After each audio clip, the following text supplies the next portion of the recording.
Sir ನಮಸ್ಕಾರ sir. ನಮಸ್ತೆ sir, ನಾವು ಅಹಿಂದ ಧ್ವನಿ ಚಾನಲ್ಗೆ ಬಂದಿವಿ ಸರ್. ನಾವು ಅಹಿಂದ ಧ್ವನಿ ಚಾನಲ್ನವರು ಕೆಲವು ಏನೂ ಇಲ್ದಂಗೆ ಜೀರೋದಿಂದ ಮುಂದೆ ಬಂದಿರತಕ್ಕಂಥ ಯುವಕರನ್ನ ಮುಖಂಡಗಳನ್ನ ಸಂದರ್ಶನ ಮಾಡ್ತಾಯಿದ್ದೀವಿ ಸರ್. ಬೆಂಗಳೂರು ಭಾಗ ಬಂದಾಗ ಕರ್ನಾಟಕ ರಾಜ್ಯ ಮೀನುಗಾರ ಘಟಕದ ಕಾಂಗ್ರೆಸ್ ಪಾರ್ಟಿ ಅಧ್ಯಕ್ಷರು ಮಂಜುನಾಥ್ ಸುಣಗಾರ್ ಅವರು MLC ಟೈಮ್ ಮಾಡಿದಾಗ ಕೇಳಿ ಬಂದು ಸರ್. ಹಾಗೆ ನಿಮ್ಮ ಸಂದರ್ಶನ ಮಾಡೋಂತ ಬಂದಿದೆ ಸರ್. ಓಕೆ ಸರ್, ನಿಮ್ಮದು ಹುಟ್ಟೂರು ಯಾವ ಸರ್? ನನ್ನ ನೇಟಿವ್ ಬಂದು ಬೈಲಹೊಂಗಲ, ಬೆಳಗಾಂ ಜಿಲ್ಲೆ. ಸರ್, ನಿಮ್ಮ ಶಿಕ್ಷಣ ಏನಾಗಿದೆ ಸರ್? ಶಿಕ್ಷಣ ಎಲ್ಲ BA ಆಗಿದೆ. BA ಕಂಪ್ಲೀಟ್ ಆಗಿದೆ ಸರ್. ನಿಮ್ಮದು ಶಿಕ್ಷಣ ಮುಗಿದ್ಮೇಲೆ ಮತ್ತೆ ನೀವು ಏನು ಕೆಲಸಕ್ಕೆ ಇದಾದ್ರಿ? ನಾನು ಸಮಾಜ ಸೇವೆ ಬಂದ್ರಿ. ಸಮಾಜ ಶಾಲೆಗಳಿದ್ವು, ನಿಮ್ಮ ಇನ್ಸ್ಟಿಟ್ಯೂಟ್ ಸ್ಕೂಲ್ ಇನ್ಸ್ಟಿಟ್ಯೂಷನ್ಸ್ ಇದ್ವು, ಶಾಲೆಗಳು ನಡೆಸ್ತಾ ಇದ್ವಿ. ಅದ್ರ ಜೊತೆಗೆ ಸಂಘಟನೆಗಳು, ಸಾಮಾಜಿಕ ಕಾರ್ಯಕ್ರಮಗಳು ಮಾಡ್ತಾ ಬಂದ್ರಿ, ಚಟುವಟಿಕೆಗಳನ್ನೆಲ್ಲ ಮಾಡ್ಕೊಂಡು ಬರ್ತಾ ಇದ್ವಿ. ಅದೇ ನಮ್ಗೆ ರಾಜಕೀಯವಾಗಿ ಮುನ್ನೆಲೆ ಬರೋದಕ್ಕೆ ದಾರಿ ಆಗಿತ್ತು. ಸರ್, ಮೂಲತಃ ನಿಮ್ಮದು ಕಾಂಗ್ರೆಸ್ ಪಕ್ಷನ? ಹೌದು, ಕಾಂಗ್ರೆಸ್ ಪಕ್ಷ. ಕಾಂಗ್ರೆಸ್ ಪಕ್ಷದಲ್ಲಿ ಫಸ್ಟ್ ಏನಾಗಿದೆ ಸರ್ ಪ್ರಥಮವಾಗಿ ಈ ಒಂದು ಘಟಕದ ಅಧ್ಯಕ್ಷ ಮುಂಚೆ? ಇಲ್ಲ, ಯೂತ್ ಕಾಂಗ್ರೆಸ್ ನಾನು ಬಂದಿರೋದು. ಬಟ್ ಯಾವುದೇ ಥರದ್ದು ಹುದ್ದೆಗಳನ್ನು ಇದನ್ನು ಮಾಡ್ಕೊಳ್ಳೋದಾಗಲಿ ನಾನು ಮಾಡಿಲ್ಲ. ಸರ್, ನನಗೆ 2017ರಲ್ಲಿ ಪ್ರಥಮ ಬಾರಿಗೆ ನನಗೆ ವೇಣುಗೋಪಾಲ್ KC ವೇಣುಗೋಪಾಲ್ ಸಾಹೇಬ್ರು ಇರ್ಬೋದು ಮತ್ತು ನಮ್ಮ ಅವತ್ತಿನ ಸಂದರ್ಭದಾಗ ಡಾಕ್ಟರ್ G ಪರಮೇಶ್ವರ್ ಅವರು ಅಧ್ಯಕ್ಷರಾಗಿದ್ದರು, ರಾಜ್ಯಾಧ್ಯಕ್ಷ. ನಮಗೆ ಮೀನುಗಾರ ವಿಭಾಗಕ್ಕೆ ನನ್ನ ಪ್ರಥಮ ಬಾರಿಗೆ ರಾಜ್ಯ ಪ್ರಧಾನ ಕಾರ್ಯದರ್ಶಿಯಾಗಿ ನೇಮಕ ಮಾಡಿದರು. ಫಸ್ಟ್ ರಾಜ್ಯ ಪ್ರಧಾನ ಕಾರ್ಯದರ್ಶಿ. ರಾಜ್ಯ ಪ್ರಧಾನ ಕಾರ್ಯದರ್ಶಿ ಆದಮೇಲೆ ಆ ಹುದ್ದೆನ ನಿರ್ವಹಣೆ ಮಾಡ್ಕೊತ ಬಂದು ತದನಂತರದಲ್ಲಿ ನಾನೇನು ಮಾಡಿದೆ, ನನ್ನ ಕೆಲಸ ಕಾರ್ಯಗಳನ್ನು ನೋಡಿಕೊಂಡು ಮುಂದಿನ ದಿನಮಾನಗಳು ನನಗೆ 5 ಈ ಸೌತ್ ರೀಸನ್ಗೆ ಸಂಬಂಧಪಟ್ಟಂಗೆ 5 ರಾಜ್ಯಗಳಿಗೆ ಸಂಬಂಧಪಟ್ಟಂಗೆ ಕಾರ್ಯದರ್ಶಿಯಾಗಿ ನನ್ನ ರಾಷ್ಟ್ರೀಯ ಕಾರ್ಯದರ್ಶಿಯಾಗಿ ಆಫೀಸ್ ಸೆಕ್ರೆಟರಿಯಾಗಿ ಕೆಲಸ ಮಾಡಿದೆ. ಅದಾದ ನಂತರ ನನಗೆ ನಂದಾದ್ಮೇಲೆ ನಮ್ಮ ಮೊದಲನೇ ಬಾರಿಗೆ UR ಸಭಾಪತಿ ಅಂತ ಹೇಳಿ ಉಡುಪಿ ಮಾಜಿ ಶಾಸಕರಿದ್ರು, ಅವ್ರಿಗೆ ಪ್ರಥಮ ಅಧ್ಯಕ್ಷರಾಗಿದ್ರು ಈ ವಿಭಾಗಕ್ಕೆ. ಅದಾದ್ಮೇಲೆ ಅವ್ರ ಕೈಯಲ್ಲೇ ನಾನು ಫಸ್ಟು ಪ್ರಥಮ ಪ್ರಧಾನ ಕಾರ್ಯದರ್ಶಿಯಾಗಿ ಕೆಲಸ ಮಾಡಿದ್ವಿ. ತದನಂತರ ಲಿಂಗರಾಜ್ ಅಂತ ಹೇಳಿದ್ರು, ಇಲ್ಲೇ ಬೆಂಗಳೂರವರು. ಅವ್ರದ್ದು ಹೆಲ್ತ್ ಸರಿಯಾಗಿಲ್ಲದೆ ಇರೋದಕ್ಕೋಸ್ಕರ ಆ ರೀಸನ್ನಿಂದ ಅವ್ರನ್ನ ಡ್ರಾಪ್ ಮಾಡಿ ಕೊನೆಗೆ ನನಗೊಂದು ಅವಕಾಶ ಮಾಡಿಕೊಟ್ರು. ಎಷ್ಟು ಇಸ್ವಿಗಾದ್ರೆ ನೀವು ಅಧ್ಯಕ್ಷ? ನಾನು 2021ರಲ್ಲಿ. ಈಗ 5 ವರ್ಷ ಕಂಪ್ಲೀಟ್ ಆಗಿ 5ನೇ ವರ್ಷ ಸ್ಟಾರ್ಟಿಂಗ್. ನೀವು ಅಧ್ಯಕ್ಷ ಆದ ನಂತರ ನಿಮ್ಮ ಒಂದು ಮೀನುಗಾರ ಕಷ್ಟ ನಷ್ಟಗಳಿಗೆ ಎಷ್ಟು ಮಟ್ಟಿಗೆ ಬಗೆಹರಿಸಿದ್ರಿ ನೀವು? ಪ್ರತಿಯೊಂದು ಜಿಲ್ಲೆಗಳಿಗೂ ಹೋಗಿದ್ದೀನಿ, ವಿಧಾನಸಭಾ ಕ್ಷೇತ್ರಗಳಿಗೆ ಭೇಟಿ ಕೊಟ್ಟಿದ್ದೀನಿ. ನಮ್ಮ ಮೀನುಗಾರರ ಸಮಸ್ಯೆಗಳು ಏನೇನಿದೆ ಪ್ರತಿಯೊಂದನ್ನು ಸ್ಥಳದಲ್ಲೇ ಕೂತ್ಕೊಂಡು ಅವ್ರ ಸಮಸ್ಯೆಗಳನ್ನು ಬಗೆಹರಿಸುವಂಥ ಕೆಲಸಗಳನ್ನು ಮಾಡಿದ್ದೀನಿ. ನಮ್ಮ ಪಕ್ಷ ಅಧಿಕಾರದಲ್ಲಿ ಬಂದಿದ್ರು ಬರೋದಕ್ಕಿಂತ ಮುಂಚಿತವಾಗಿ ಪ್ರತಿಯೊಂದು ಬೇರೆ ಪಕ್ಷ ಇದೆ ಅಧಿಕಾರದಲ್ಲಿದೆ ಅಂತಂದ್ರೂ ಸಹ ಎದೆಗುಂದದೆ ಪ್ರತಿಯೊಂದು ನಮ್ಮ ಮೀನುಗಾರ ಸಮಸ್ಯೆಗಳಿಗೆ ಧ್ವನಿ ಎತ್ತುವಂಥ ಕೆಲಸಗಳನ್ನು ನಾನು ಅವತ್ತಿನ ಮಾಡ್ಕೊಂಡು ಬಂದಿದ್ದೆ. ಕರ್ನಾಟಕ ರಾಜ್ಯದಲ್ಲಿ ನಿಮ್ಮ ಮೀನುಗಾರರ ಜನಸಂಖ್ಯೆ ಎಷ್ಟಿದೆ ಸರ್? ನಮ್ದು ಅರೌಂಡ್ ಈಗ 60ರಿಂದ 70 ಲಕ್ಷ ಜನಸಂಖ್ಯೆ. 60ರಿಂದ 70 ಲಕ್ಷ ಜನಸಂಖ್ಯೆ. ಕೆಲವರಿಗೆ 80 ಲಕ್ಷ ಜನಸಂಖ್ಯೆ ಇದೆ ಅಂತ ಹೇಳ್ತೀವಿ. ಕೆಲವರಿಗೆ ಮೊನ್ನೆ ಈಗ ಜಾತಿ ಸಮೀಕರಣ ಎಲ್ಲ ನಡೀತಾ ಇದೆ. ಸೊ ಜಾತಿ ಸಮೀಕರಣಕ್ಕೆ ಸಂಬಂಧಪಟ್ಟಂಗೂ ಸಹ ಅಲ್ಲೂ ಕೆಲವೊಂದಿಷ್ಟು ಲೋಪದೋಷಗಳು ಆಗಿದೆ. ಯಾಕಂದ್ರೆ ನಾವು 39 ಪರ್ಯಾಯ ಪದಗಳಿಂದ ಕರೀತಾರೆ ನಮ್ಮ ಸಮುದಾಯಗಳು 31 ಪರ್ಯಾಯ ಪದಗಳಿದೆ. ಹಾಗಾಗಿ ಡೈವರ್ಷನ್ ಆಗಿರುವಂಥ ಕೆಲಸಗಳು ಇದೆ. ಈಗ ಕೆಲವೊಂದು ಸಂದರ್ಭದಲ್ಲಿ ಏನು ಮಾಡ್ತಾರೆ ಅಂತಂದ್ರೆ, ಉದಾಹರಣೆಗೆ ಲಾಸ್ಟ್ ಟೈಮ್ ನಾವು ಬಾಗಲಕೋಟೆ ಉಪಚುನಾವಣೆಗೆ ಹೋದಂಥ ಸಂದರ್ಭದಲ್ಲಿ ಅಲ್ಲೂ ಹೇಳಿದ್ರು, ಎಲ್ಲ ನಿಮ್ಮ ಜನಸಂಖ್ಯೆ ಭಾಳ ಕಡಿಮೆ ಐತಿ. ನಾವು ಸತೀಶ್ ಜಾರಕಿಹೊಳಿ ಸಾಹೇಬ್ರು ಇನ್ಚಾರ್ಜ್ ಇದ್ದಂಥ ಸಂದರ್ಭದಲ್ಲಿ ಅವ್ರ ಗಮನಕ್ಕೆ ತೊಗೊಂಡ್ಬಂದೆ ನಾನು. ನಮ್ಮ ಜನಸಂಖ್ಯೆ ಭಾಳ ಐತಿ ಸಾಹೇಬ್ರು, ಇಲ್ಲಿ ಭಾಳ ಐತಿ. ಇಲ್ಲಿ 30ರಿಂದ 40 ಸಾವಿರ ವೋಟರ್ಸ್ ಅದೀವಿ. ವಿಧಾನಸಭಾ ಕ್ಷೇತ್ರದಲ್ಲಿ 30ರಿಂದ 40 ಸಾವಿರ ವೋಟರ್ಸ್ ಅದೀವಿ ಅಂತ. ಸೊ ಇಲ್ಲ, ನೀವು ಸುಳ್ಳು ಹೇಳಕ್ಕೆ ಹೋಗ್ಬೇಡ್ರಿ ಅಂತೇಳಿ. ನೋಡಿ, ಇವತ್ತು ಜನಾಂಗದ ಬಗ್ಗೆ ಅಭಿಪ್ರಾಯಗಳಂತ ಬಂದಾಗ ನಾವೆಲ್ಲ ಕೆಲವೊಂದಿಷ್ಟು ಪಟ್ಟಿಗಳು ಮಾಡ್ಕೊಂಡಿರ್ತೀವಿ. ನಾವು ಯಾವ್ಯಾವ ವಿಧಾನಸಭಾ ಕ್ಷೇತ್ರದಲ್ಲಿ ಯಾರ್ಯಾರು,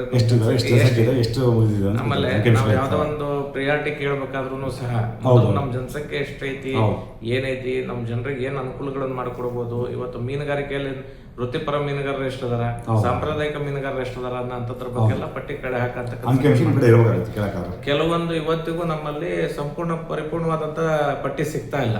ಅದು ನಮ್ಮ ವಿಭಾಗದಿಂದ ಈಗಾಗಲೇ ಪಟ್ಟಿ ತಯಾರು ಮಾಡೋದಕ್ಕೆ ಹಚ್ಚಿದೀವಿ. 2028 ಏನು ಚುನಾವಣೆ ಬರುತ್ತೆ, ಆ ಸಂದರ್ಭದಲ್ಲಿ ನಮ್ದೇ ಆದಂಥದ್ದು ಏನು ಜನಸಂಖ್ಯೆ ಇದೆ, ಆಮೇಲೆ ಪ್ರತಿಯೊಂದು ಕ್ರೋಢೀಕರಣವಾದಂಥ ಒಂದು ಮಾಹಿತಿಯನ್ನು ನಾವು ಸರ್ಕಾರಕ್ಕೂ ಕೊಡುವಂಥ ಕೆಲಸ ಮಾಡ್ತೀವಿ, ಕೇಂದ್ರ ಸರ್ಕಾರಕ್ಕೂ ಕಳಿಸೋಂಥ ಮಾಡ್ತೀವಿ. ಅದ್ರ ಜೊತೆಗೆ ಸರ್ಕಾರದಲ್ಲಿ ನಮಗೆ ಇಷ್ಟು ಪ್ರಿಯಾರಿಟಿ ಬೇಕು, ಇನ್ನು ಮುಂದೆ ಈ ಬೇಡಿಕೆಗಳನ್ನು ಇಡುವಂಥ ಕೆಲಸಗಳನ್ನು ಮಾಡ್ಬೇಕಂತ ತೀರ್ಮಾನ ಮಾಡ್ಕೊಂಡಿದ್ದೀವಿ. ಯಾಕಂದ್ರೆ ಇವತ್ತು ಗಡಿಗೆ ಅಂತ ಫ್ಯಾಮಿಲೀಸ್ ಇದೆ, ದಡಿಗೆ ಅಂದ್ಕೂಡಲೇ ಕುಂಬಾರರು ಅಂತ ಕರೀತಾರೆ. ಹೌದೌದು ವೃತ್ತಿ ದಳವಾಯಿ, ಈಗ ದಳವಾಯಿ ನಮ್ಮಲ್ಲಿ ದಳವಾಯಿ ಅಂತಾನೂ ಅದಾರ, ದಳವಾಯಿ ಎಲ್ಲ ಲಿಂಗಾಯತರು ಅಂತ ಕರೀತಾರೆ. ಹೌದು. ಆಮೇಲೆ ಕೆಲವೊಂದು ಪಾಟೀಲ್ ಅಂತದವು, ಪಾಟೀಲ್ ಅಂತಂದ್ರೆ ಅವರು ಲಿಂಗಾಯತರು ಅಂತ ತಿಳ್ಕೊಂತಾರೆ. ಹೌದು. ಸೊ ಪಾಟೀಲ್ ಅನ್ನೋದು ನಮ್ಮ ಜಾತಿ ಒಳಗೆ ಅದಾರ, ಗಡಿಗೆ ಅನ್ನೋರು ಅದಾರ, ಬಡಿಗೆ ಅನ್ನೋರು ಅದಾರ, ಬಡಿಗೆರ್ ಅನ್ನೋರು ಅದಾರ ನಮ್ಮಲ್ಲಿನೂ ಸಹಿತ. ಪೂಜಾರ್ ಅಂತ ಫ್ಯಾಮಿಲೀಸ್ ಬರ್ತಾವು, ಕಾಗಿ ಅವ್ರ ಅಂತ ಈ ಮಂಗಳೂರು ಬತ್ತಲ್ಲ ಪೂಜಾರಿ. ಇಲ್ಲ ಈ ನಮ್ಮ ಭಾಗದಲ್ಲೂ ಪೂಜಾರ್ ಅಂತದಾರ, ನಿಮ್ಮ ಭಾಗದ ಪೂಜಾರಿ ಬಾಗಲಕೋಟೆ ಅದಾರ, ಬೆಳಗಾಂ ಜಿಲ್ಲೆ ಒಳಗೆ ಅದಾರ, ಆಮೇಲೆ ಹಾವೇರಿ ಜಿಲ್ಲೆ ಒಳಗೆ ಅದಾರ. ಇವೆಲ್ಲ ಸರ್ನೇಮ್ ಕೆಲವೊಂದು ಪೂಜಾರ ಅಂತಂದ್ರೆ ನಮ್ಮಲ್ಲಿ ದೇವಿ ಗುಡಿ ಪೂಜೆ ಮಾಡೋಂಥದ್ದು ಮತ್ತು ಈ ಹನುಮಂತ ದೇವರ ಪೂಜೆ ಮಾಡೋಂಥದ್ದು ನಮ್ಮ ಸಮಾಜದಾಗ ಮಾಡ್ತಿರ್ತಾರೆ. ಸೊ ಈ ಪೂಜಾರಿಕೆ ಏನಂತದ್ದು ಮಾಡ್ತಿರೋದ್ರಿಂದ ಅವ್ರನ್ನ ಪೂಜಾರ ಅಂತ ಕರೀತಾರೆ. ಸೊ ಈ ಎಲ್ಲ ಇದನ್ನ ಕೆಲವೊಂದಿಷ್ಟು ಏನ್ ಮಾಡ್ಬಿಟ್ಟಿದಾರ ಅಂತಂದ್ರೆ ಅವನ್ನ ಹಿಂದುಳಿದ ವರ್ಗದ ಜಾತಿ ಒಳಗೆ ಈಗ ಲಿಂಗಾಯತರೊಳಗೆ ಸೇರಿಸ್ಬಿಟ್ಟಾರ ಕೆಲವೊಂದು, ಮತ್ತೆ ಬೇರೆ ಬೇರೆ ಕಡೆ ಎಲ್ಲ ಡೈವರ್ಟ್ ಆಗ್ಬಿಟ್ಟು ಹಾಗಾಗಿ ಜನಸಂಖ್ಯೆ ಅನ್ನೋದನ್ನ ಕಡಿಮೆ ತೋರಿಸ್ತಾರೆ. ಸೊ ಅದಕ್ಕೆ ನಾವೇನ್ ಮಾಡಿದೀವಿ ಅಂತಂದ್ರೆ ಈಗಾಗಲೇ ಎಲ್ಲಾ ಪ್ರತಿಯೊಂದು ವಿಧಾನಸಭಾ ಕ್ಷೇತ್ರಗಳಲ್ಲೂ ಸಹ ನಮ್ಮ ಜನಸಂಖ್ಯೆ ನೈಜವಾದಂತ ವರದಿ ಪಟ್ಟಿ ತಯಾರು ಮಾಡುವಂತದ್ದು ಒಂದು ಕೆಲಸಗಳನ್ನ ಸ್ಟಾರ್ಟ್ ಮಾಡಿದೀವಿ. ಆಯಾ ಚುನಾವಣಾಧಿಕಾರಿಗಳು, ಜಿಲ್ಲಾ ಮಟ್ಟದ ಚುನಾವಣಾ ಅಧಿಕಾರಿಗಳಿರ್ಬೋದು, ವಿಧಾನಸಭಾ ಕ್ಷೇತ್ರಕ್ಕೆ ಸಂಬಂಧಪಟ್ಟಂತ ಚುನಾವಣಾಧಿಕಾರಿಗಳು ಯಾರಿದ್ದಾರೆ ಅವರಿಗೆಲ್ಲ ಸಂಪೂರ್ಣವಾದಂತ ಮಾಹಿತಿಯನ್ನ ನಾವೇ ನೈಜ ವರದಿಯನ್ನ ಕೊಡಬೇಕು ಅಂತ ತೀರ್ಮಾನ ಮಾಡಿದ್ವಿ. ಸರ್, ಈಗ ನಿಮ್ಮ ಒಂದು ಪ್ರಶಸ್ತ ಸಾಲಿನಲ್ಲಿ ಈ ಪ್ರೆಸೆಂಟ್ ರಾಜಕಾರಣದಾಗ ನಿಮ್ಮ ಸಮುದಾಯದವರು, ನಿಮ್ಮ ಮೀನುಗಾರ ಸಮುದಾಯದವರು ಯಾವ ಶಾಸಕರು ಇದ್ದಾರ ಈಗ ಪ್ರೆಸೆಂಟ್? ನಾವು ಒಂದು 8 ವಿಧಾನಸಭಾ ಕ್ಷೇತ್ರಗಳಿಗೆ ನಾನು ಇದನ್ನ ಕೇಳಿದ್ದೆ, ಟಿಕೆಟ್ ಕೇಳಿದ್ದೆ. 2025 ಚುನಾವಣೆಗೆ 8 ವಿಧಾನಸಭಾ ಕ್ಷೇತ್ರಗಳಲ್ಲಿ ನಮ್ಮವರಿಗೆ ಟಿಕೆಟ್ ಕೊಡಬೇಕು ಅಂತ ಕೇಳಿದ್ವಿ. ಅನ್ಫಾರ್ಚುನೇಟ್ಲಿ ನಮ್ಗೊಂದು 5 ಸ್ಥಾನಗಳು ಸಿಕ್ತು. 5 ಸ್ಥಾನದಲ್ಲಿ 1 ಸ್ಥಾನ ಮಾತ್ರ ಗೆದ್ದಿರೋ ಅಂತದ್ದು ಮಂಕಾಳ ವೈದ್ಯ. ಭಟ್ಕಳ ವಿಧಾನಸಭಾ ಕ್ಷೇತ್ರದಲ್ಲಿ ಮಂಕಾಳ ವೈದ್ಯ ಅವರು ಗೆದ್ದು ಇವತ್ತು ಸಚಿವರಾಗಿದ್ದಾರೆ. ಸೊ ಹಂಗಾಗಿ ಮಂಕಾಳ ವೈದ್ಯ ಅವ್ರಿಗೆ ಒಂದು ಸಚಿವ ಸ್ಥಾನ ಸಿಕ್ತು, ಮಂಕಾಳ ವೈದ್ಯರು ಆದ್ರು. ಈಗ ಅದನ್ನು ಹೊರತುಪಡಿಸಿದ್ರೆ ಈಗ ನಮ್ಮವ್ರು ಯಾರು ಶಾಸಕರುಗಳು ಇಲ್ಲ ಇಡೀ ರಾಜ್ಯದಲ್ಲಿ ಅವರೊಬ್ಬರೇ ಇರ್ತಕ್ಕಂಥದ್ದು. ಆಮೇಲೆ ಈಗ ನಮ್ಮ ತಿಪ್ಪಣ್ಣಪ್ಪ ಕಮ್ಮಕ್ನವ್ರು ಒಬ್ರು MLC ಈಗ ಅವ್ರದ್ದು ಅವಧಿ ಮುಗಿಯತಿ, ಅವ್ರದ್ದು ಅವಧಿ ಕಂಪ್ಲೀಟ್ ಆಗಿದೆ ಈಗ. ಸೊ ಆ ಒಂದು ಇದಕ್ಕೆ ಕಮ್ಯುನಿಟಿ ಇದರಿಂದ ನನಗೆ ಕೇಳಿದ್ದೀನಿ. ಆ ಒಂದು ಸಮಾಜದ ಒಂದು ಉದ್ಯೋಗದಿಂದ ಅದಕ್ಕೆ ತುಂಬ್ರಿ ನನ್ನ ಸಮಾಜದ ಪ್ರತಿನಿಧಿ. ನಾನು ಹಾನಗಲ್ ವಿಧಾನಸಭಾ ಕ್ಷೇತ್ರದಲ್ಲಿ ನಾನು ಟಿಕೆಟ್ ಆಸ್ಪಿರೆಂಟ್ ಇದ್ದೆ. ಸೊ ಪಕ್ಷದ ಅಧ್ಯಕ್ಷರು ಇರ್ಬೋದು ಮತ್ತು ಅವತ್ತಿನ ಸಂದರ್ಭದಲ್ಲಿ ರಾಷ್ಟ್ರೀಯ ಮಟ್ಟದ ನಾಯಕರುಗಳಿರ್ಬೋದು ಎಲ್ಲ ಮನವೊಲಿಸುವಂತ ಕೆಲಸಗಳನ್ನ ಮಾಡಿದ್ರು. ನಿಮಗೆ ಇಲ್ಲ, ನೀವು ಪಕ್ಷದ ಸಂಘಟನೆ ಮಾಡ್ರಿ, ಯಾಕಂದ್ರೆ ನೀವು ವೋಟ್ ಕವರ್ ಮಾಡೋದಕ್ಕೆ ನೀವು ಒಬ್ಬರೇ ಇರಬೇಕಾಗಿರೋದ್ರಿಂದ ಸ್ವಲ್ಪ ತಾವೆಲ್ಲ ಓಡಾಡಿ ವೋಟ್ ಕವರ್ ಮಾಡಿ ಪಕ್ಷನ ಸಂಘಟಿತವಾಗಿ ಮಾಡಿಕೊಂಡು ನಮ್ಮ ಪಕ್ಷ ಅಧಿಕಾರಕ್ಕೆ ಬರುವಂತ ಕೆಲಸಗಳನ್ನ ಮಾಡ್ರಿ ಅಂತ ಮಾತುಗಳನ್ನು ಹೇಳಿದ್ರಿಂದ ಅವತ್ತಿನ ಸಂದರ್ಭದಲ್ಲಿ ನಾನು MLA ಆಸ್ಪಿರೆಂಟ್ ಕಣದಿಂದ ನಾನು ಹಿಂಸರ್ಕೊಂಡು ಪಕ್ಷ ಸಂಘಟನೆ ಮಾಡೋಂಥ ಕೆಲಸ ಮತ್ತು ಸಮಾಜದ ಓಟಗಳನ್ನ ಕವರ್ ಮಾಡೋಂಥ ಕೆಲಸಗಳನ್ನ ನಾನು ಪಕ್ಷಕ್ಕೆ 2023 ಚುನಾವಣೆ ಅದ್ರ ಹಿಂದನೂ ಕೇಳಿದ್ದೆ. ಎಲೆಕ್ಷನ್ಸ್ ಬೇಡ ಅಂತಂದು ಅವಾಗ ಒಂದು ಇದನ್ನು ಮಾಡಿದ್ರು. ಸೊ 2023ರಲ್ಲಿ ನಾನು ಕೇಳಿದೆ. ಆ ಸಂದರ್ಭದ ಸಾರ್ವತ್ರಿಕ ಚುನಾವಣೆಯಲ್ಲಿ ಕೇಳಿದಂಥ ಸಂದರ್ಭದಲ್ಲಿ ಇಲ್ಲ, ವೋಟ್ ಕವರ್ ಮಾಡೋಂಥದ್ದು ಸ್ವಲ್ಪ ನೀನು ಮಾಡೋದು ಬೇಕಾಗಿರೋದ್ರಿಂದ ನಿನ್ನ ಅವಶ್ಯಕತೆ ತುಂಬ ಇದೆ ಪಕ್ಷಕ್ಕೆ, ಹಾಗಾಗಿ ನೀವು ಚುನಾವಣೆಗೆ ಅಂತ ನಿಂತ್ಕೊಂಡ್ಬಿಟ್ರೆ ಒಂದು ಕ್ಷೇತ್ರಕ್ಕೆ ಸೀಮಿತ, ಬೇರೆ ಕಡೆ ಎಲ್ಲ ಹೋಗಿ ವೋಟ್ ಕವರ್ ಮಾಡೋದಕ್ಕೆ ಆಗೋದಿಲ್ಲ. ಸೊ ಇವತ್ತು ಅತಿ ಹೆಚ್ಚು ಜನಸಂಖ್ಯೆ BJPಯಲ್ಲಿ ಇರ್ತಕ್ಕಂಥದ್ದು ಇರೋದ್ರಿಂದ ನೀನು ಒಂದು ಸ್ವಲ್ಪ ಅದನ್ನ ಮನವೊಲಿಸಿ ಕರ್ಕೊಂಡ್ಬರೋಂಥ ಕೆಲಸಗಳನ್ನು ಮಾಡಬೇಕು ಅಂತಿದ್ದಕ್ಕೋಸ್ಕರ ನಾವು ಅವತ್ತಿನ ಸಂದರ್ಭದಲ್ಲಿ ಹಿಂಸರ್ಕೊಳ್ಳುವಂಥ ಅವಶ್ಯಕತೆ ಇತ್ತು. ಸರ್, ನಿಮ್ಮನ್ನ ಯಾಕೆ ಆಯ್ಕೆ ಮಾಡೋದು ಕಾಂಗ್ರೆಸ್ ಪಕ್ಷ? ನಿಮ್ಮಿಂದ ಕಾಂಗ್ರೆಸ್ ಪಕ್ಷಕ್ಕೆ ಏನು ಲಾಭ MLC ಕೊಡೋದ್ರಿಂದ? ನೋಡಿ, ಇವತ್ತು ವಿಧಾನ ಪರಿಷತ್ ಅದು ಬುದ್ಧಿವಂತರ ಚಾವಣಿ ಅಂತ ಕರೀತಾರೆ. ಇವತ್ತು ಬಹುತೇಕ ಈ ಸಮುದಾಯಗಳಿಗೆ ಒಂದು ಆಶಾಕಿರಣ ಅಂತ ತಿಳ್ಕೊಂತೇನೆ. ಯಾಕಂದ್ರೆ ಈ ಹಿಂದುಳಿದ ವರ್ಗದಲ್ಲಿ ಸಾಕಷ್ಟು ಶೋಷಿತ ಸಮುದಾಯಗಳಿದಾವೆ. ಅದರಲ್ಲೂ ಶೋಷಿತವಾದಂತ ಸಮುದಾಯ ಅಂತಂದ್ರೆ ಈ ಮೀನುಗಾರ ಸಮುದಾಯ. ಹೌದು, ಶೋಷಿತವಾದಂತ ಸಮುದಾಯ ಅಂದ್ರೆ ಮೀನುಗಾರ ಸಮುದಾಯ. ಇವತ್ತು ಅನ್ಟಚಬಲ್ಸ್ ಅಂತಂದು ಯಾರನ್ನ ಕರೀತಾರೆ, ಅವ್ರು ಯಾರು ಅನ್ಟಚಬಲ್ಸ್ ಅಲ್ಲ. ಇವತ್ತು ರಿಯಲ್ ಅನ್ಟಚಬಲ್ಸ್ ಅಂತಂದ್ರೆ ನಾವು. ಯಾಕಂದ್ರೆ ಇವತ್ತು ಮೀನುಗಾರಿಕೆ ಮಾಡೋಂಥ ಸಂದರ್ಭದಲ್ಲಿ ಮೀನ್ ಬುಟ್ಟಿಗಳನ್ನ ಹೊತ್ಕೊಂಡ್ಬರೋಂಥದ್ದು ಇರ್ಬೋದು ಶ್ರಮಿಕ ವರ್ಗ ನಮ್ಮ ಸಮುದಾಯ. ಮೊದಲಿಂದನೂ ಶ್ರಮಿಕ ವರ್ಗದಲ್ಲಿ ಇರ್ತಕ್ಕಂಥ ಸಮುದಾಯ. ಈ ಸಮುದಾಯ ಈಗ ಮೀನ್ ಬುಟ್ಟಿಗಳನ್ನು ಹೊತ್ಕೊಂಡ್ಬರೋಂಥ ಸಂದರ್ಭದಲ್ಲಿ ಅದು ನೀರೆಲ್ಲ ದೇಹದ ಮೇಲೆ ಸೋರ್ಕೊಂಡಿದ್ದಾದಂಥ ಸಂದರ್ಭದಲ್ಲಿ ಅದು ವಾಸನೆ ಬರೋದಕ್ಕೆ ಯಾರು ನಮ್ಮ ಹತ್ರ ಜಾಸ್ತಿ ಬರೋದಿಲ್ಲ, ಬರಲ್ಲ, ಕರೆಕ್ಟ್. ನಮ್ಮನ್ನ ನೋಡೋದಿಲ್ಲ, ನಮ್ಮನ್ನ ಮಾತಾಡ್ಸೋದಿಲ್ಲ, ಗುರ್ಸಲ್ಲ. ದೂರ ಸರದ ನಿಂದ್ರಿ ಅಂತ ಹೇಳ್ತಾರೆ. ಈಗ ಮಹಿಳೆಯರು ಮೀನು ವ್ಯಾಪಾರ ಮಾಡಕ್ ಹೋದ್ರೆ ದೂರ ಸರದ ನಿಂತ ಮಾತಾಡ್ರಿ ಅಂತಾರೆ, ಸಮೀಪ ಹೋದ್ರೆ ದೂರ ಸರಿಯಮ್ಮ ಅಂತಂದ ಹೇಳಿ ತಳ್ಳ ಅಂತ ಕೆಲಸಗಳನ್ನ ಮಾಡ್ತಾರೆ. ಸೊ ಇವತ್ತು ಅನ್ಟಚಬಲ್ಸ್ ಅಂತಂದ್ರೆ ನಾವು ಇವತ್ತು ಮೀನುಗಾರರು ಬೆಳಗ್ಗೆ ಅವ್ರದ್ದು ಮೀನುಗಾರಿಕೆ ಮಾಡೋದಕ್ಕೆ ಅಂತ ಹೇಳದಂತ ಸಂದರ್ಭದಲ್ಲಿ ವಾಪಸ್ ಅವ್ರು ಬರ್ತಾರ ಅನ್ನೋ ಗ್ಯಾರಂಟಿ ಇಲ್ಲ, ಸೇಫ್ಟಿ ಇಲ್ಲ. ಇವತ್ತು ಆ ಹೆಣ್ಮಗು ತನ್ನ ಗಂಡ ಹೊರಗೆ ಹೋದಂತ ಸಂದರ್ಭದಲ್ಲಿ ಅವ್ನು ಮೀನುಗಾರಿಕೆ ಮಾಡೋದಕ್ಕಂತ ಸಮುದ್ರಕ್ಕೆ ಇಳಿದಂತ ಸಂದರ್ಭದಲ್ಲಿ ಅವನು ವಾಪಸ್ ಬರ್ತಾನ ಅನ್ನೋದನ್ನ ಹಾದಿ ಕಾಯ್ಕೊಂಡು ಕೂತಿರ್ತಾರೆ. ಯಾವ ಸಂದರ್ಭದಲ್ಲಿ ಬೇಕಾದ್ರೂ ಏನಾದ್ರೂ ಆ ಸಂದರ್ಭದಲ್ಲಿ ಜೀವದ ಹಂಗನ್ನು ಲೆಕ್ಕಿಸ್ದ ಅವ್ರು ಹೋಗಿ ದುಡಿಮೆ ಮಾಡ್ಕೊಂಡ್ ಬಂದಂತ ಮೀನ್ ತಗೊಂಡ್ ಬಂದ್ರೆ ಆ ಮೀನನ್ನ ಆ ಹೆಣ್ಮಗಳು ತಗೊಂಡ್ ಹೋಗಿ ಮತ್ತೆ ವ್ಯಾಪಾರ ಮಾಡ್ಕೊಂಡ್ ಬರ್ಬೇಕು. ಅಲ್ಲಿ ತನಕ ಆ ಮಕ್ಕಳು ಹಾಗೆ ಕುತ್ಕೋಬೇಕು. ಅವ್ರಿಗೆ ಒಂದು ಒಳ್ಳೆ ಶಿಕ್ಷಣ ಕೊಡಿಸೋದಕ್ಕಾಗದಿಲ್ಲ, ಅವ್ರಿಗೆ ಉತ್ತಮವಾದಂತ ಒಂದು ಪರಿಸರ ವ್ಯವಸ್ಥೆಯನ್ನ ಕಲ್ಪಿಸೋದಕ್ಕಾಗದಿಲ್ಲ, ಅವ್ರು ಸಾಮಾಜಿಕವಾಗಿ ಎಲ್ಲೋ ಹೊರಗಡೆ ಕರ್ಕೊಂಡು ಹೋಗಿ ಅವ್ರನ್ನ ಜೀವನ ಅವ್ರಿಗೆ ಉತ್ತಮವಾದಂತ ಜೀವನ ರೂಪಿಸೋದಕ್ಕಾಗ್ತಾ ಇಲ್ಲ. ಸೊ ಇವತ್ತು ಮೀನುಗಾರರ ಬದುಕು ಏನಾಗೈತಿ ಅಂತಂದ್ರೆ ಸುಸ್ಥಿರದಾಗೈತಿ. ಅವರು ಏನೋ ಒಳ್ಳೆ ಬದಲಾವಣೆಗಳು ಕಂಡಿದ್ದಾರೆ ಅನ್ನೋಂಥದ್ದು ಸುಳ್ಳು.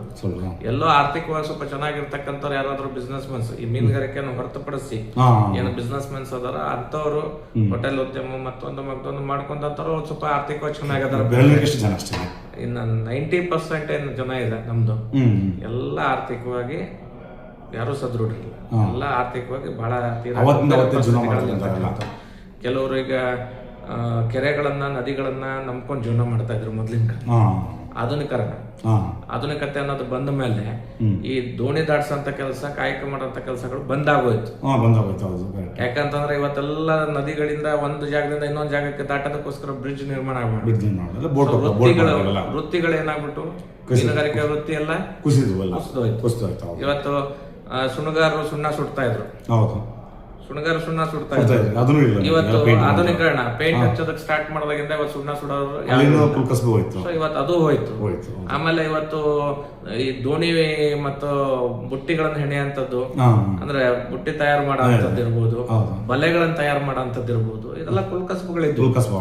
ಇವತ್ತು ಅದನ್ನು ಏನಾಗ್ಬಿಟ್ಟಿದೆ ಆಧುನಿಕ ಜಗತ್ತಿನಲ್ಲಿ ಇವತ್ತು ಮಷಿನ್ಸ್ ಗಳಲ್ಲೇ ಬಲೆಗಳನ್ನ ನಿರ್ಮಾಣ ಮಷಿನ್ಸ್ ಗಳಲ್ಲೇ ಇವತ್ತು ಬುಟ್ಟಿಗಳನ್ನ ತಯಾರು ಮಾಡ್ತಾ ಇದಾರೆ, ತೆಪ್ಪಗಳನ್ನ. ಸೊ ಇವತ್ತು ಅದು ಸಹ ಹೊಡ್ತಾ ಹೋಗ್ಬೋದು. ಸೊ ಆ ಒಂದು ವರ್ಗದ ಜನನ್ನ ನಾವು ನಿರ್ವಹಣೆ ಮಾಡಿ ಅವ್ರನ್ನ ಮುನ್ನೆಲೆಗೆ ತಗೊಂಡ್ಬಂದು ಅವ್ರಿಗೊಂದು ಶಕ್ತಿ ತುಂಬಾ ಅಂತ ಕೆಲಸ ಮಾಡೋದಕ್ಕೆ ನಮ್ಮ ಹತ್ರ ಏನೂ ಇಲ್ಲ. ಇವತ್ತು ಶಕ್ತಿ ತುಂಬಾ ಅಂತ ಕೆಲಸ ಮಾಡೋದಕ್ಕೆ ನಮ್ಮವ್ರು ಯಾರು ಇವತ್ತು ರೆಪ್ರೆಸೆಂಟೇಟಿವ್ಸ್ ಇಲ್ಲ. ಇವತ್ತು ಅವ್ರನ್ನೆಲ್ಲ ರಾಜಕೀಯವಾಗಿ ಮುನ್ನೆಲೆಗೆ ತಗೊಂಡ್ಬರ್ಬೇಕು. ಈ ಜನಾಂಗ ಆರ್ಥಿಕವಾಗಿ ಹಿನ್ನೆಲೆಯಲ್ಲಿದೆ, ಸಾಮಾಜಿಕವಾಗಿ ಹಿನ್ನೆಲೆಯಲ್ಲಿದೆ, ಶೈಕ್ಷಣಿಕವಾಗಿ ಹಿಂದುಳಿದಿದ್ದಾರೆ. ಸೊ ಇವರು ರಾಜಕೀಯವಾಗೂ ಹಿನ್ನೆಲೆಯಲ್ಲಿ ತುಂಬಾ ಹಿಂದುಳಿದಿರೋದ್ರಿಂದ ಈ ಜನಾಂಗವನ್ನ ಮುನ್ನೆಲೆಗೆ ತಗೊಂಡ್ಬರ್ಬೇಕಾದ್ರೆ ಇವರು ರಾಜಕೀಯ ಪ್ರಾತಿನಿಧ್ಯತೆ ಮೊದಲು ಕೊಡ್ಬೇಕು ಅನ್ನೋಂಥದ್ದು ರಾಹುಲ್ ಗಾಂಧಿ ಅವ್ರ ಕನಸು. ಆ ಕನಸಿಗೋಸ್ಕರನೇ ಇದನ್ನ 2017ರಲ್ಲಿ ಪ್ರಥಮ ಬಾರಿಗೆ ಇದನ್ನ ಹುಟ್ಟಾಕ್ತಿದ್ರು ಮೀನುಗಾರ ವಿಭಾಗ ಅನ್ನೋಂಥದ್ದು. ಸೊ ಹಾಗಾಗಿ ಆ ಹಿನ್ನೆಲೆ ಒಳಗೆ ಬಂದಂತದ್ದು ಇರೋದ್ರಿಂದ ನಮಗೊಂದು ಅವಕಾಶ ಏನ್ ಕೊಟ್ಟಿದ್ದಾರೆ. ನಾನಿವತ್ತು ಅಧ್ಯಕ್ಷನಾಗಿ ಇಲ್ಲಿ ಕೆಲಸ ಮಾಡ್ತಾ ಇದ್ದೀನಿ. ಸೊ ಇವತ್ತು ಮೀನುಗಾರ ವಿಭಾಗಕ್ಕೆ ನನ್ನ ಅಧ್ಯಕ್ಷನ್ ಮಾಡಿದ್ದಾರೆ ಅಂತಂದ್ರೆ ಮೀನುಗಾರ ಸ್ಥಿತಿಗತಿಗಳನ್ನ ಅರ್ಥ ಮಾಡ್ಕೊಂಡು ಮೀನುಗಾರರಿಗೆ ಏನು ಸವಲತ್ತುಗಳನ್ನು ಕೊಡಿಸ್ಬೇಕಾಗಿದೆ ಆ ಸವಲತ್ತುಗಳನ್ನು ಕೊಡಿಸೋದಕ್ಕೆ ಹೋರಾಟ ಮಾಡ್ತಾ ಇದ್ದೀನಿ ಅಂತಂದ್ರೆ ಕೇವಲ ನಾನು ಸುಮ್ಮನೆ ನಾನು ಯಾವ್ದೇ ಹುದ್ದೆಗಳಿಲ್ದಂಗೆ ನಾನು ಇಲ್ಲೇ ಕೂತ್ಕೊಂಡು ಹೋರಾಟ ಮಾಡ್ತಾ ಇದ್ದೀನಿ. ಆ ಹೋರಾಟ ಯಾವತ್ತು ವ್ಯರ್ಥ, ಪರಿಣಾಮಕಾರಿ ಆಗಲ್ವಲ್ಲ. ಆ ಹೋರಾಟ ಯಾವಾಗ್ಲೂ ವ್ಯರ್ಥ. ಸೊ ಆ ಹೋರಾಟ ಪರಿಣಾಮಕಾರಿಯಾಗಿ ಪ್ರಬಲವಾಗಿ ಅದು ಜನರಿಗೆ ಸವಲತ್ತುಗಳು ಸರಿಯಾಗಿ ಮುಟ್ಟಬೇಕು ಅನ್ನೋಂಥದ್ದು ಸಂದರ್ಭ ಇದೆ ಅಂತಂದ್ರೆ ಅದಕ್ಕೆ ಧ್ವನಿ ಎತ್ತಬೇಕಾದಂತ ಸ್ಥಳ ಏನಾದ್ರು ಇದೆ ಅಂತಂದ್ರೆ ಅದು ಒಂದು ವಿಧಾನಸಭೆ ಅಥವಾ ವಿಧಾನ ಪರಿಷತ್.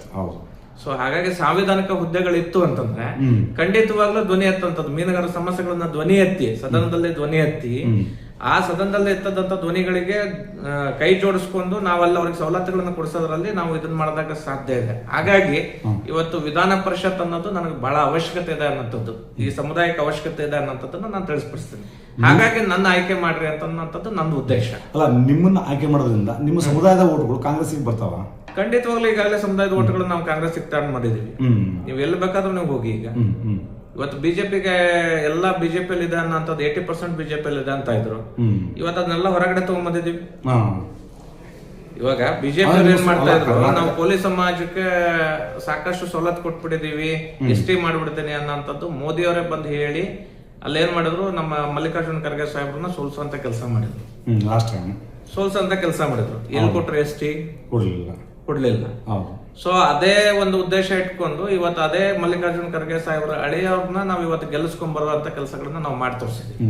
ಅಲ್ಲಿ ಮಲ್ಲಿಕಾರ್ಜುನ ಖರ್ಗೆ ಪ್ರದೇಶ ಕ್ಷೇತ್ರದಲ್ಲಿ ಎಷ್ಟು ಓಟ್ ಇದೆ ನಿಮ್ಮಲ್ಲಿ? ಅದು ಸುಮಾರು 3-4 ಲಕ್ಷ ವೋಟರ್ಸ್. 3-4 ಲಕ್ಷ ಅಂದ್ರೆ ನಿಮ್ದು ನಿರ್ಣಾಯಕ ಓಟ್ಗಳು. ನಿರ್ಣಾಯಕ ಓಟ್. ಅಲ್ಲಿ ಯಾರೇ MP ಬಂದು ನಿಮ್ಮ ಮತಗಳು ಅತ್ಲಾಗ ಹೌದು, ಖಂಡಿತ ಗ್ಯಾರಂಟಿ 4 ಲಕ್ಷ ಮತದಾರರು ಇದ್ದಾರೆ. ಜನಸಂಖ್ಯೆ ಜಾಸ್ತಿ ಇದೆ, ಮತದಾರರು 3-4 ಲಕ್ಷ ಮತದಾರರು ಇದ್ದಾರೆ. ಅಂದ್ರೆ ನಿಮಗೆ ಕೊಡಿಸೋದ್ರಿಂದ ಕಾಂಗ್ರೆಸ್ ಪಕ್ಷಕ್ಕೆ ಹೆಚ್ಚಿನ ವರದಾನ ಆಗುತ್ತೆ. ಇಡೀ ರಾಜ್ಯದ ಎಲ್ಲ ಒಂದು ಬೆಸ್ತ ಸಮಾಜ. ಈಗ ನೋಡಿ, ಈಗ ತಿಪ್ಪಣ್ಣಪ್ಪ ಕಮತ್ನೂರವರಿಗೆ ಗುಲ್ಬರ್ಗ ಭಾಗದಾಗ ಕೊಟ್ಟರು. ಗುಲ್ಬರ್ಗದಿಂದ ಅವ್ರನ್ನ MLC ಮಾಡಿದ್ರು. ಇಡೀ ನಮ್ಮ ವಿಧಾನ ಪರಿಷತ್ ಪ್ರಾರಂಭ ಆದಾಗಿಂದ ಹಿಡಿದು ಇವತ್ತಿನ ತನಕ ಈ ಸಮುದಾಯಕ್ಕೆ ವಿಧಾನ ಪರಿಷತ್ತಿಗೆ ಅವಕಾಶನೇ ಕೊಟ್ಟಿಲ್ಲ. 2 ಬಾರಿ ಅದು ಶಾರ್ಟ್ ಟರ್ಮ್ ಇದ್ರು ಸಹ 2 ಬಾರಿ ಅದನ್ನ ಆ ಡಿವಿಷನ್ಗೆ ಕೊಟ್ಟರು. ಈಗ ಹೈದರಾಬಾದ್ ಕರ್ನಾಟಕ ಭಾಗಕ್ಕೆ ಕೊಟ್ಟಿದ್ದಾರೆ.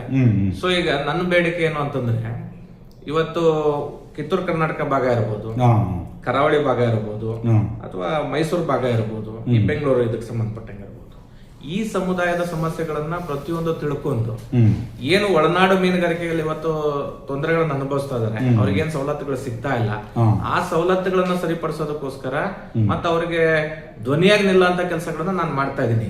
ಅಧಿಕಾರ ಸಾಂವಿಧಾನಿಕ ಹುದ್ದೆ ಇಲ್ಲ ಅಂದ್ರೂ ನಾನು ಮಾಡ್ತಾ ಇದ್ದೀನಿ. ಸರ್ಕಾರ ಮತ್ತು ಮೀನುಗಾರ ನಡುವೆ ಮಧ್ಯಸ್ಥಿಕೆ ವಹಿಸಿ ಮಾಡ್ತಾ ಇದ್ದೀರಾ. ಹೌದು. ಹಾಗಾಗಿ ನನಗೆ ಸಾಂವಿಧಾನಿಕ ಹುದ್ದೆಗೆ ಸಿಕ್ತು ಅಂತಂದ್ರೆ, ನಾನು ವಿಧಾನ ಪರಿಷತ್ತಿಗೆ ಆಯ್ಕೆ ಹೋದ್ರೆ ಖಂಡಿತವಾಗ್ಲೂ ಇನ್ನೂ ಹೆಚ್ಚಿನ ಪರಿಣಾಮಕಾರಿಯಾಗಿ ನಾವು ಅದನ್ನ ಕೆಲಸ ಮಾಡ್ಕೊಡೋದಕ್ಕೆ ಅವಕಾಶ ಇದೆ ಅನ್ನೋಂಥದ್ದು ನನ್ನ ಧ್ವನಿ ಒಂದೇ ಅಂತಲ್ಲ, ಸಮಸ್ತ ಮೀನುಗಾರರ ಧ್ವನಿ ಇದೆ.